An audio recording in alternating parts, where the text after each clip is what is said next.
ملک کے سابق وزیر اعظم اور ملک کی سب سے بڑی جماعت پاکستان تحریک انصاف کے بانی چیئرمین عمران خان ایک سیاسی من گھڑت مقدمے میں اس وقت اٹک کی جیل میں پابند سلاسل ہے۔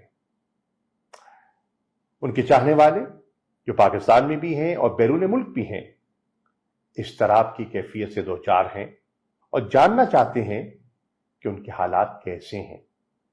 میری اطلاعات کے مطابق انہیں ایک چھوٹے سے سیل میں رکھا گیا ہے جہاں نہ مناسب روشنی ہے نہ ہوا ہے اور وہ تمام سہولتوں سے محروم ہیں۔ لیکن یہ اطلاعات بھی ہیں کہ اس سب کے باوجود ان کے حوصلے بلند ہیں اور وہ حشاش بشاش ہیں۔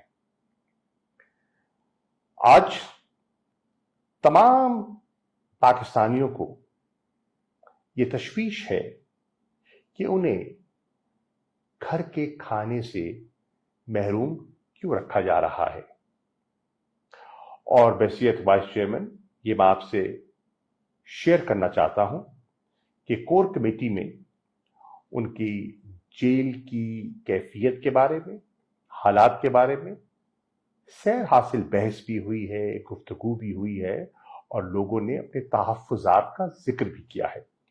لوگ جاننا چاہتے ہیں کہ ان کی جو حقوق آئینی اور جو قوانین اور جیل کے قوانین جو اجازت دیتے ہیں اس کے باوجود انہیں محروم رکھا جا رہا ہے تو کیوں؟ اس کا ذمہ دار کون ہے؟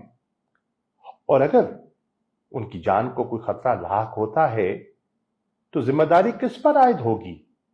سپرنٹنڈنٹ جیل اٹک اس کے ذمہ دار ٹھہرائے جائیں گے یا حکومت وقت؟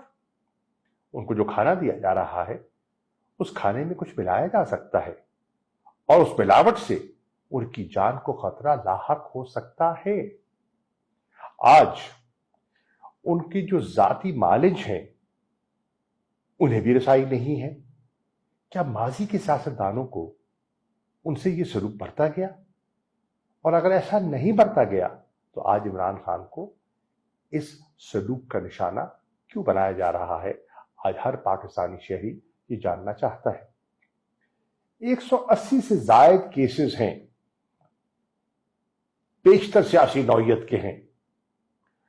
اب وکلا کی رسائی ایک قانونی ضرورت بھی ہے اور انصاف کے عین تقاضوں کے مطابق بھی ہے۔ وکلا کی رسائی کیوں نہیں دی جا رہی؟ ہائی کورٹ کا فیصلہ بھی ہے، اس کے باوجود رکاوٹیں کھڑی کی جا رہی ہیں۔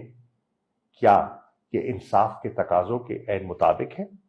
اور اگر نہیں تو پھر میں مطالبہ کر رہا ہوں کور کمیٹی کی طرف سے کہ فی الفور ان کو سہولتیں دی جائیں جو ان کا بنیادی حق ہے اور وکلا تک رسائی دی جائے اور ان کی جو سیاسی پارٹی کے لوگ ہیں ان تک بھی انہیں رسائی ملنی چاہیے۔